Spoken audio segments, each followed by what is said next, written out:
Students, how are you all? I hope कि आप सब मस्त हो और घर पर ही स्वस्थ हो। तो वैसे हम लोग ने चैप्टर नंबर 1 को कंप्लीट किया और चैप्टर नंबर 2 हम शुरू कर रहे हैं। वैसे आपका जो यूनिट टेस्ट है उसमें चैप्टर नंबर 1 एंड 2 दोनों है और हम लोग वैसे चैप्टर नंबर 2 के 7 वीडियो लेक्चर्स को हमने कंप्लीट कर लिया। आज हमारा एक ये 8वां वीडियो लेक्चर है जिसको हम पढ़ने जा रहे हैं। ठीक है, अभी तक के अगर हम लोग एपिसोड्स की बात करें उनमें हमने काफ़ी इंटरेस्टिंग चीज़ें पढ़ी। वैसे चैप्टर 2 तो ऑलरेडी बहुत ही ज़्यादा इंटरेस्टिंग है और हमने प्रीवियस लेक्चर्स के अंदर काफ़ी कुछ वैल्यूज़ को एंड डेरिवेशंस को डिराइव किया है।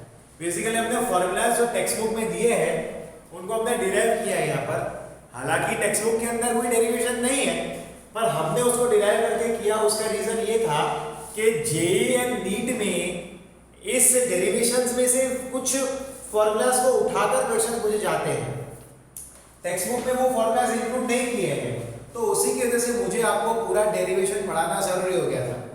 तो अगर हम लोग प्रीवियस लेक्चर की बात करें तो हम लोग ने कैलकुलेशन ऑफ आर किया, कैलकुलेशन ऑफ वेलोसिटी किया, कैलकुलेशन ऑफ पोटेंशियल एनर्जी किया, kinetic energy and total energy.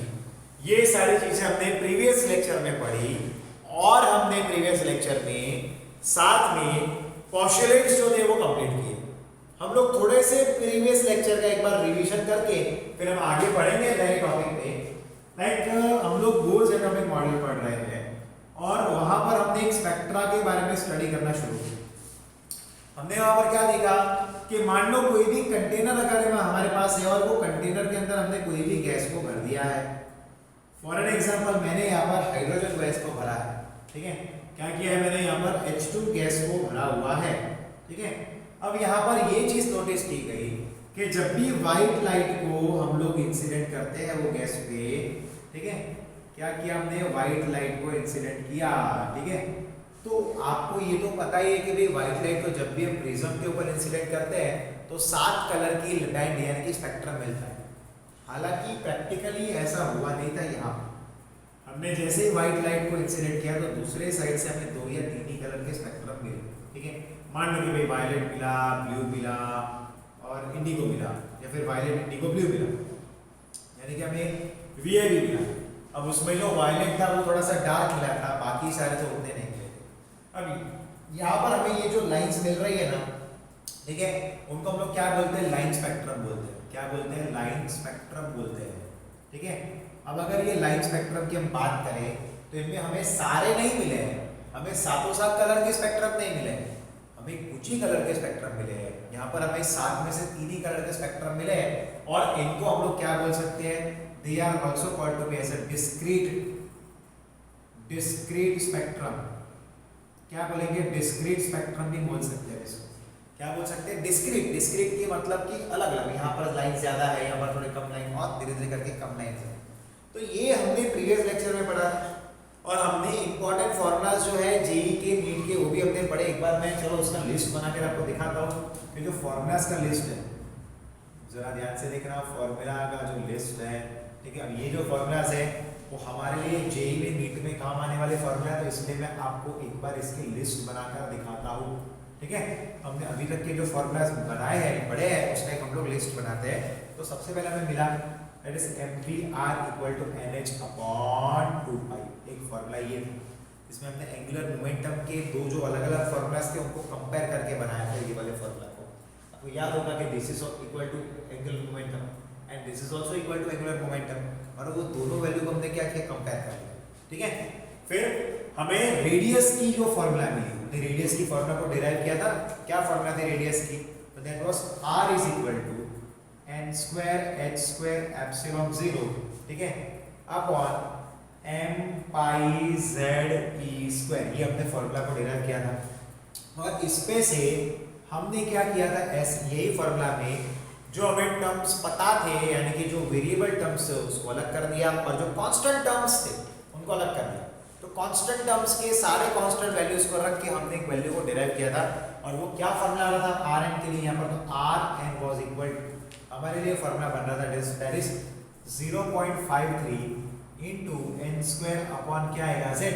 ठीक है ना, अब ये रेडियस है, रेडियस के लिए क्या आएगा? इधर एंगस्ट्रॉम आएगा फॉर्मूला हमारा। It will be angstrom.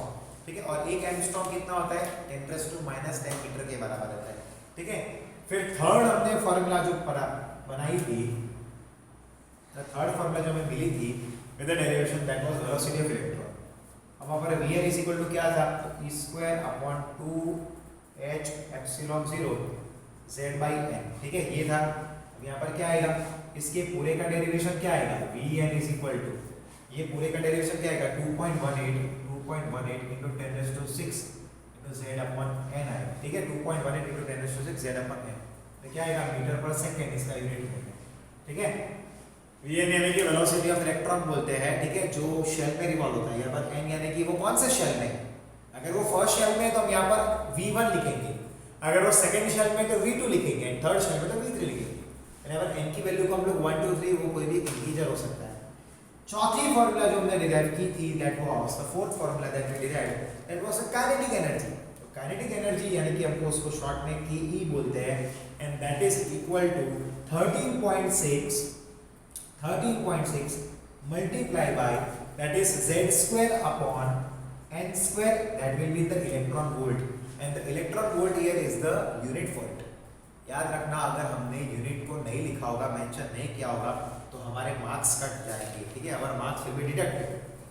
फिर पांचवी फॉर्मूला जो हमने डिराइव की थी that was for the potential energy, that is Pe, और उसका फॉर्मूला क्या था, -2 × 13.6 × z²/n² इलेक्ट्रॉन वोल्ट, ये था। एंड हमने टोटल एनर्जी Te, उसका क्या वैल्यू था, टोटल एनर्जी था उसका क्या वैल्यू था, -13.6 × z²/n² इलेक्ट्रॉन वोल्ट। ओके, ये हमारे पास टोटल एनर्जी के लिए वैल्यू था फॉर्मूला। ठीक है, ये सारी चीजें हमने ऑलरेडी पढ़ चुके हैं। ठीक है, अब हमें आज एटॉमिक स्पेक्ट्रा के बारे में पढ़ना है। ठीक है, जो आज का टॉपिक है, ये रिवाइज करने का रीजन ये था कि ये सारे फॉर्मूलाज बहुत इंपॉर्टेंट इसलिए मैंने करवाया है। अब एटॉमिक स्पेक्ट्रा पे जाते हैं हम लोग। क्या है एटॉमिक स्पेक्ट्रा, या फिर बोल सकते हो स्पेक्ट्रम। ठीक है, एटॉमिक स्पेक्ट्रा या फिर बोलते हैं एटॉमिक स्पेक्ट्रम। ओके, अब देखो हम लोग को, हमने तो ये जो बात की थी डिस्क्रीट। ठीक है, अब बेसिकली होता क्या है यहाँ पर, मान लो कि भाई हमारे पास एटम है, और ये एटम का क्या न्यूक्लियस है, फिर एक शेल, दो शेल, तीन शेल, चार शेल। ठीक है, ऐसे चार शेल से, या फिर हम उसको बोलते हैं ऑर्बिट। ये चार शेल है, या फिर इसको बोलते हैं ऑर्बिट। अब बेसिकली हमें इनकी एनर्जीज भी बताया कि भाई पहले शेल की एनर्जी कितनी रहती है, -13.6 इलेक्ट्रॉन वोल्ट। ठीक है, फिर क्या रहेगा, फिर सेकंड शेल की एनर्जी कितनी रहती है, -3.4 इलेक्ट्रॉन वोल्ट।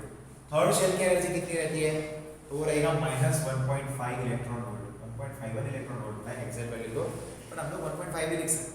अब मान लो कि भाई ये जो एटम, हम चौथे शेल को छोड़ देते हैं अभी, कभी फिलहाल उसका कोई काम नहीं है, बट अगर मान लो कि भाई हमने इसको हीट करना शुरू किया, बेसिकली हमने क्या किया, इसको हीट एनर्जी एटम को देना शुरू किया, तो कुछ ना कुछ तो यहाँ पर हुआ होगा।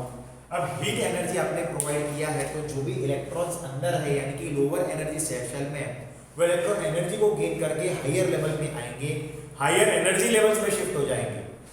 ओके, अब इलेक्ट्रॉन नॉर्मली क्या ट्राई करता है, अब वो हायर एनर्जी लेवल में आएंगे। अब देखो जरा ध्यान से कि यहाँ पर उसने क्या किया, एनर्जी को गेन किया। कौन से एनर्जी को गेन किया, तो इलेक्ट्रोमैग्नेटिक वेव्स।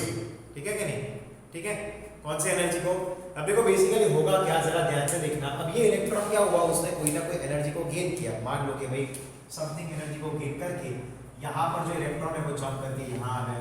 ठीक है, अब वो यहाँ पर आ तो गया है, पर इलेक्ट्रॉन कभी भी एक बार ग्राउंड स्टेट से एक्साइटेड स्टेट में आते हैं, तो वो वापस ग्राउंड स्टेट में आते ही हैं, वो वहीं के वहीं नहीं रहते। यानी कि कोई भी इलेक्ट्रॉन हो, whatever electron we are having, वो वापस ग्राउंड स्टेट में आने की कोशिश करता ही है। कोई भी इलेक्ट्रॉन एक्साइटेड में आने के बाद कभी भी परमानेंटली एक्साइटेड स्टेट में नहीं रहता, वो टेम्पररीली एक्साइटेड स्टेट में रहता है। समझे कि नहीं, तो वो क्या करेगा, जितनी एनर्जी को एब्जॉर्ब करके वो हायर एनर्जी लेवल में आया है, उतनी ही एनर्जी को वो रिलीज करके, रेडिएशन को रिलीज करके, लूज करके वापस जहां था वहां वो आ जाएगा। Electron always tries to remain lowest energy level. अब हमेशा इलेक्ट्रॉन क्या ट्राई करेगा, electron always tries to remain in lower energy level. अब वो हमेशा क्या ट्राई करेगा, लोअर एनर्जी लेवल या फिर एनर्जी स्टेट बोलते हैं उसमें रहने का ट्राई करेगा, ठीक है। Electron always tries to remain in the lower energy level या लोअर ग्राउंड स्टेट में ही रहने का वो ट्राई करेगा, ठीक है। और अगर मान लो कि भाई उसको वापस आना होगा, if it wants to come back to the ground state, so electron will क्या करेगा उस ऐसे कंडीशन के लिए, electron will radiate and emit energy, electron will return back by radiating energy,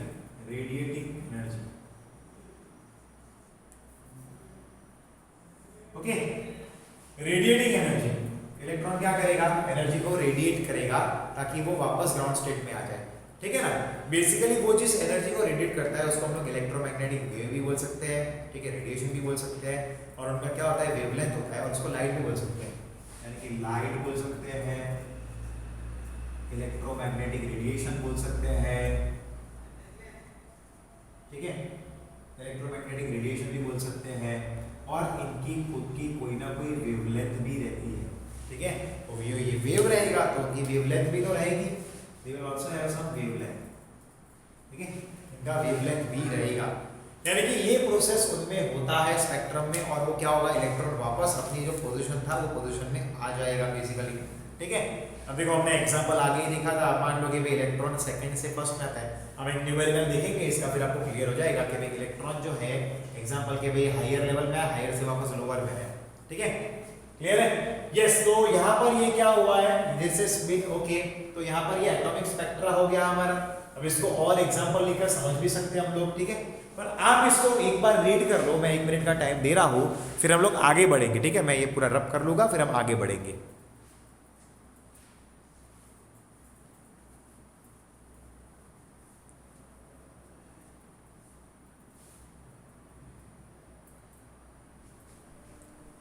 अभी लिखने की जरूरत नहीं है, आप इसका स्क्रीनशॉट ले लो नोट्स का, फिर आप बाद में भी इसको लिख सकते हो, ठीक है। चलिए अब हम लोग क्या करेंगे, एक एग्जांपल लेकर समझेंगे कि भाई इलेक्ट्रॉन जो है वो ग्राउंड स्टेट से एक्साइटेड स्टेट में आया एनर्जी को गेन करके, और फिर वापस वो एक्साइटेड स्टेट से ग्राउंड स्टेट में कैसे आया और वो कितनी एनर्जी को रिलीज कर, उसका एक एग्जांपल लेकर हम लोग समझेंगे ताकि हमें ये बात क्लियर हो जाए, okay. Pay attention here, like मैं यहाँ पर क्वेश्चन लिख रहा हूँ, an electron in H atom jumps from n equal to 2 to n equal to 1, an electron jumps from n equal to 2 n equal to 1, okay. Find the energy,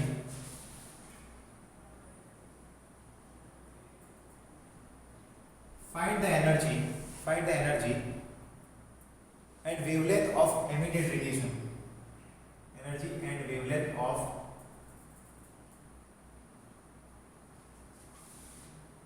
emitted radiation, ठीक है, जरा ध्यान से देखना, wavelength and emitted radiation. अब जरा ध्यान से देखना, लाइक मान लो हमारे पास कोई भी एटम है, ओके, उसका ये पहला शेल है, दूसरा शेल है, तीसरा शेल है, okay, these are the 3 shells।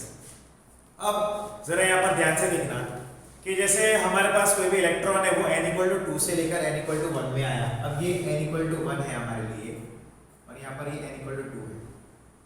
अब यहाँ पर ये इलेक्ट्रॉन है, ये E माइनस, अब ये क्या कर रहा है, यहाँ पर आ रहा है, और यहाँ पर आने के लिए वो कोई ना कोई क्या हो रहा है, वो हायर लेवल से लोअर लेवल में आ रहा है ना, तो वो हायर से लोअर में आने के लिए थोड़ी बहुत एनर्जी को रिलीज करेगा, ठीक है कि नहीं, वो एमिट करेगा। अब देखो हो क्या रहा है यहाँ पर बेसिकली, तो डेल्टा E यानी कि change in energy, E2 minus E1 हमें करना पड़ेगा क्योंकि वो E2 से E1 में आ रहा है। अब हमें क्या करना होगा, तो देखो हमें इतनी बात तो पता ही है कि भाई En हमारे पास अगर स्टेट है बराबर, तो उसके लिए फॉर्मूला क्या होता है, इट इज माइनस 13.6 इंटू क्या आएगा, z² upon n², z² upon n², okay, ये क्लियर है, माइनस 13.6। अब क्या होगा, E2 माइनस E1 कर रहे हैं तो क्या आएगा, E2 इक्वल टू माइनस 13.6। अब देखो यहाँ पर Z हाइड्रोजन है तो 1² करेंगे, और ये 2 है तो ये 2² करेंगे, minus minus minus 13.6 into 1² upon 1² है ना, क्या आएगा, अब जरा ध्यान से देखना, मैंने डायरेक्ट डेल्टा ई लिख दिया इधर, क्योंकि E2 और E1 की E2 माइनस E1 डायरेक्ट मैंने लिख दिया। अब देखो minus 13.6 divide by 4 EV, minus minus plus होगा, 13.6 आएगा। तो बेसिकली क्या वैल्यू बनेगा, तो ये हो जाएगा 13.6 electron volt minus 3.4 electron volt. Okay, तो नेट कितना रहेगा, 10.2 इलेक्ट्रॉन वोल्ट जितना रहेगा, दैट इज डेल्टा ई की वैल्यू। ओके, डेल्टा ई की वैल्यू कितनी रह जाएगी, this will be the value of the delta, यानी कि वो कितने एनर्जी को रिलीज करेगा, वो सेकंड ऑर्बिट से लेकर फर्स्ट ऑर्बिट में आने के लिए वो इतनी एनर्जी को क्या करेगा, एमिट कर देगा। तभी वो क्या होगा, तभी वो वापस यहां पर आ पाएगा, वरना वो आ नहीं पाएगा। समझ में आया? इतनी एनर्जी को वो क्या करेगा, उतनी एनर्जी को रिलीज करने पर वो वापस सेकंड से फर्स्ट में आएगा, क्योंकि वो जब फर्स्ट से सेकंड में गया होगा तब उसने क्या किया होगा, वो वहां पर जाने के लिए उसने उतनी एनर्जी को एब्जॉर्ब किया होगा, क्योंकि वो जो इलेक्ट्रॉन है वो लोअर एनर्जी लेवल से हायर एनर्जी लेवल पे जा रहा था। तो लोअर से हायर में जाने के लिए एनर्जी को एब्जॉर्ब करना पड़ता है, और हायर से लोअर में आने के लिए एनर्जी को रिलीज करना पड़ता है। ओके, पे अटेंशन हियर, जरा ध्यान से देखो। अब देखो एक चीज यहाँ पर एक क्लियर करवाई थी कि भाई यहाँ पर हमारे पास एक फॉर्मूला के बारे में क्लैरिटी है कि मान लो हमें इलेक्ट्रॉन की एनर्जी फाइंड करनी है, ठीक है। बेसिकली अगर आपको फोटोन पार्टिकल बोलते हैं उसको, और अगर हमें उसकी एनर्जी को फाइंड करना होता है तो हमारे पास एक फॉर्मूला है, दैट इज ई। जरा ध्यान से देखना, ई, तो E is equal to hc by lambda. अगर कोई भी पार्टिकल है या फिर कोई भी हमारे पास, मान लो कोई फोटोन पार्टिकल है या इलेक्ट्रॉन है, उसकी अगर एनर्जी हमें कैलकुलेट करनी है, ठीक है, तो हमारे पास ये फॉर्मूला है, that is E equal to hc by lambda. When h क्या बनेगा, here h is equal to Planck's constant. क्या आएगा, प्लैंक्स कांस्टेंट, जिसकी वैल्यू होती है that is 6.626 into 10⁻³ joule into second. ये हमारे लिए फॉर्मूला बन जाएगा। ओके, फिर ये जो c की वैल्यू है, that is c is equal to speed of light. क्या होगा, स्पीड ऑफ लाइट कितना रहेगा, 3 into 10⁸ मीटर पर सेकंड। ओके, लैम्बडा क्या बनेगा, वेवलेंथ बनेगा उसका, क्या बनेगा, वेवलेंथ। ओके, लैम्बडा उसका वेवलेंथ बनता है। ओके, आप इसी तरह से क्या कर सकते हो, इसकी एनर्जी, कोई भी वेव अगर है या फोटोन पार्टिकल है, उनकी अगर एनर्जी फाइंड करनी है तो हम इस तरह से फाइंड कर सकते हैं। We can find by this way. अब जैसे हम लोग ने देखा कि भाई electron jumps from n equal to 2 to n equal to 1। अब अगर हमें इसका वेवलेंथ पूरे का फाइंड करना है एटॉमिक स्पेक्ट्रा के लिए, तब कैसे फाइंड करेंगे, तो उसके वेवलेंथ को फाइंड करने के लिए हमारे पास एक फॉर्मूला है, और मैं आपको उसका पूरा डेरिवेशन समझाऊंगा ताकि आपको क्लियर हो जाए। हम उसका पूरा डेरिवेशन के साथ क्लियर करेंगे। लाइक यहाँ पर हमें दिया है electron jumps from n equal to 2 to n equal to 1, ठीक है, यानी कि n इक्वल टू n2 से, आप ऐसा लिख दो, n इक्वल टू n2 से लेकर n इक्वल टू n1 तक गया है। अब उसके लिए आपको क्या फाइंड करना है, आपको पूरा वेवलेंथ वगैरह फाइंड करना है, ठीक है, एटॉमिक स्पेक्ट्रम की वैल्यू फाइंड करनी है। कैसे करेंगे, तो जरा ध्यान से देखो, delta E is equal to क्या आएगा, En2 माइनस En1, ठीक है, En2 माइनस En1 जो हमने आगे देखा था डिफरेंस। अब देखो E डेल्टा E यानी कि क्या बनेगा, hc बाई लैम्बडा आएगा। जरा ध्यान से देखना, hc by lambda is equal to क्या होगा, इट इज इक्वल टू क्या आएगा, फर्स्ट से सेकंड है तो यहाँ पर आएगा माइनस 13.6 इनटू क्या आएगा, that will be z² upon n2 square minus 13.6 क्या आएगा, minus 13.6 into z² upon n1 का स्क्वायर। ओके, क्या होगा, minus 13.6 into z² upon n2 square plus 13.6 z² upon n1 का square. Okay, hc by lambda, ये हमारे पास फॉर्मूला है, ठीक है।